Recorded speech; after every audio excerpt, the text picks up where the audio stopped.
G'day guys, it's Victor from Supertech Electronics and we're going to show you how to remove a head unit from a BT50.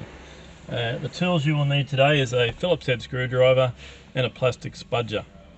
Okay, let's get started. First part we're going to do is remove this section here, and there's actually a little lip under it. You can grab your fingers under it and pull it out. There we go, and that can just lay down there for the time being, out of the way.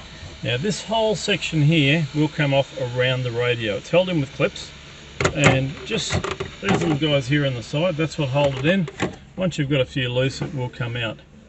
Now we've already unplugged ours, but it will be held in with two electrical cables. You'll need to press the middle pin and pull them towards the front of the dashboard. Okay, we're just going to put that aside for the time being, and that will expose two screws, which is one there and one there. We've taken ours out already.